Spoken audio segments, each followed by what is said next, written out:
Ford CEO says your vehicle will have a 2-week wait time because they can't hire mechanics right now to fix your vehicle. Is that the truth or a corporate spin?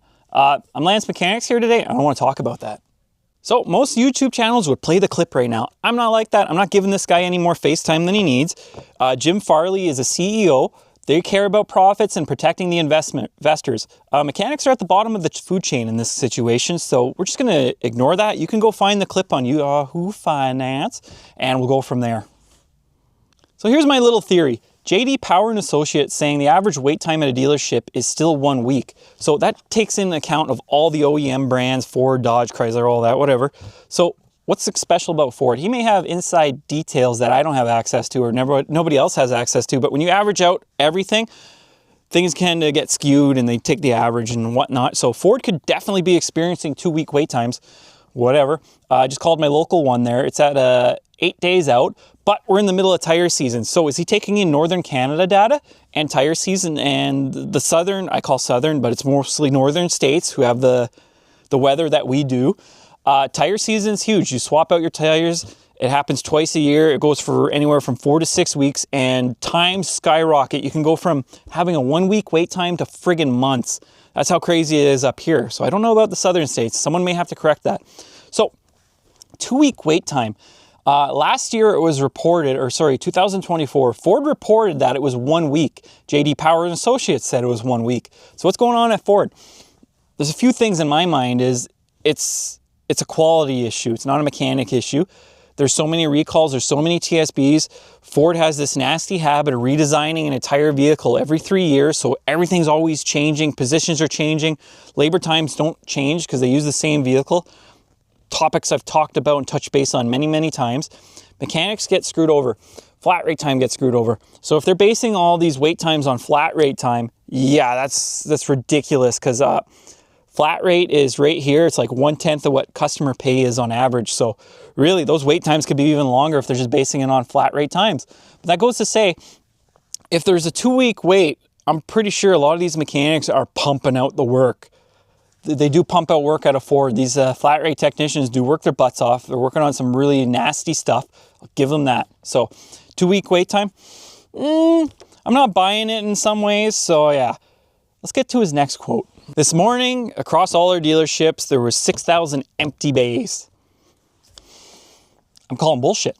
100% calling bullshit. So anybody doesn't know, anybody who's new to the channel, there's something called the one hoist rule per technician. It's utter bullshit.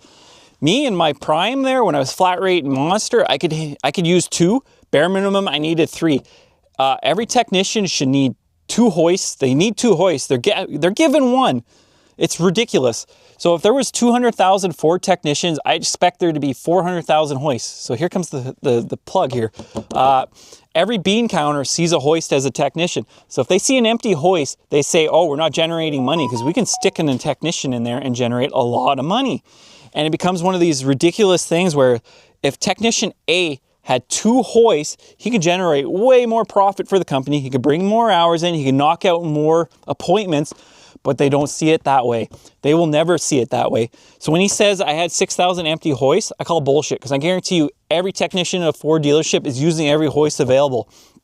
What he's saying is we have 6,000 empty positions that I could have been generating profit on, but the mechanics all around those hoists wouldn't be making any more money. They'd be making less. That's what I interpret when he said that. The next part of the video, he talks about how across the repair industry, there's going to be a shortage of 400,000 skilled tradespeople. It's 600,000. It's probably north of 1 million in the next 5 years, but they've been saying that for every 5 years. In 2015, when I got really heavy into the industry, they said there'd be, by 2020, a shortage of 550,000 mechanics. It probably still is. It's probably way worse than that. It could be 1 million by 2030. Why is there a shortage? Well, people like me, people who've been in the industry, are telling everybody who's young and has experience or not experience, who has potential, to get the hell out of here. And we will continue to do so because the industry is a joke. So the pay is shit. I will say this 100 times. Someone mentioned in the video or somewhere else, oh, a diesel tech could make 6 figures. That's great. You know where you will make 6 figures? Heavy equipment. Where will you make 6 figures? Diesel. Where will you make 6 figures? maybe truck and coach. I never liked it. It's gone flat rate in some aspects at the dealers, but you will make six figures elsewhere, not you may. Don't get caught by that wording. So this could go into a 100-minute video. Flat rate. Flat rate has absolutely obliterated the technician industry. And I understand there's private garages, but we'll get into that. Flat rate is crap. So imagine when a vehicle's out of warranty, you're paid a certain amount. Let's say an engine job is 10 hours out of warranty. Okay, great. 10 hours. You go to the dealership, it could be 3.5, it can be 5, it could be 5.5, it could be 7. There's such a huge gap between what's warranty and what's customer pay that it makes being a technician very, very difficult. And people will argue for the system. The manufacturer will say, well, you're doing it day in and day out. You should be good at this. You should be able to, make up for it. You should be able to, after the 6th or 7th or the 100th one, you should be getting pretty damn good at this. You know what? That's bullshit. That really needs to change in this industry. It's one of the reasons we have a shortage of technicians is flat rate. The other thing is, in that same sentence, is warranty pay. Let's say they do get rid of flat rate. It's not going to change what's happening in the dealership. There will always be a bean counter looking at the flat rate times. Okay, well, yeah, we got rid of flat rate. The technicians are happy, but you know what?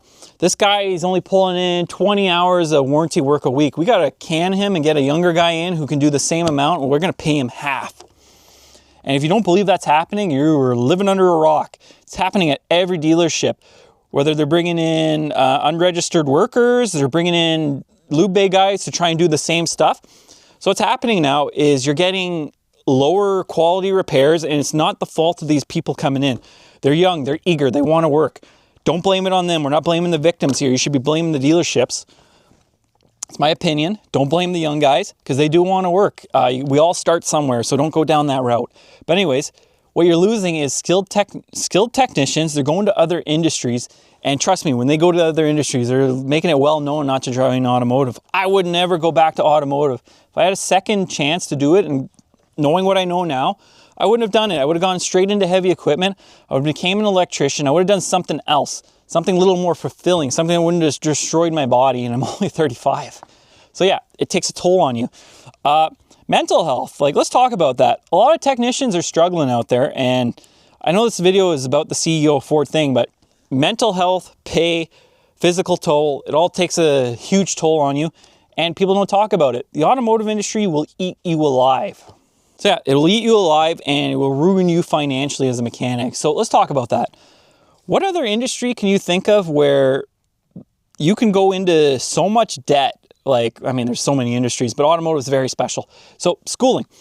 From what I'm reading in my comments in the state side is anywhere from 30 to 200,000 in MTI or something like that schooling or accredited automotive schools. It will set you back quite a bit in schooling. Now, add in tools on top of that. Okay, I'm just being a light conservative here, being in Canada. My toolbox is 15,000. I'm going to say I got another 20 to 30,000 in tools and everything in education. So, on a bad day, I may have pushed 50,000 in my own tools. In the first 5 years of being a mechanic, that is hard, especially at minimum wage. And trust me, they're paying these kids minimum wage. And if they aren't, let's say they're paying them 24 an hour Canadian, I translate to 20 American. You can still make more pushing carts at Costco with no education. So in those first 5 years, the person pushing carts at Costco might be further ahead than you are, and maybe they'll work their way up into management one day. So it's kind of hard sell to say there's unmotivated or lazy kids in this generation who don't want to work. No, they do their research. They watch videos like mine. They watch this stuff and they go like, oh, holy crap. Then they read the comments and they see hundreds of mechanics saying, don't get into this industry. My average viewer is 35 to 60. That's a lot of mechanics, man. That's a lot of people telling young people to stay out of this industry. And people are saying younger people don't want to work. It's like, no, they just don't want to deal with the bullshit. What can I say? Who wouldn't want to deal with the bullshit? Would you, after seeing this video, really want to be a mechanic? I sure as hell wouldn't. What can I say? So yeah, with a shortage of 550,000 to 1 million technicians in the next 5 years, the numbers are going to stay the same. They're just going to get bigger or whatever. What would I do differently to fix it? Well, it's going to cut into the CEO profit at the end of the year. It's going to cut into his investors' profits. Mechanics are considered the bottom of the barrel at a dealership. They bring in 90% of the friggin' money, though. Isn't that wild? Dealership managers, dealership supervisors, all those people involved in the service department, they have no clue what would happen if every mechanic walked out, even for a week. The industry would just fall on its heels. There'd be nothing they could do. Repairs would just, it would go out. I wouldn't want to know the chaos. But it just goes to show you how important mechanics are, and they're not respected. He keeps saying in this video there that it's a white-collar job. Nobody respects it. No. Nobody respects you at the dealership who works in the dealership. That's the odd part there. And to openly admit that no one respects you, but he keeps saying it's the white collars. No, it's everybody at the dealership who isn't a mechanic. Even the wash bay kid some days is more higher up than you. You know, it's a funny times to be alive, at least at the dealership. And yeah, what can you do? So it wasn't a long video. I didn't want to talk too much here. This is probably my first go at it. I'll probably release a video like this again. I'm not putting any friggin' footage of him. He doesn't need it. You can go look at the video yourself. Yeah, so at the end of the day, I don't think the industry is going to be fixed. I say that in every video there. If he wanted to make a change, stop investing in colleges, start paying your employees what they're worth, especially a skilled trade. He can make the difference. He probably won't. I'm just one person on YouTube. I don't think he'll ever watch my video. So yeah, if you like this video, check out Mr. Subaru's too. He's pretty straightforward. I just speak. I don't have a script, and I am very, very vocal of what I think. So Lance Mechanics here. Maybe they'll still resonate with somebody. Have a good one.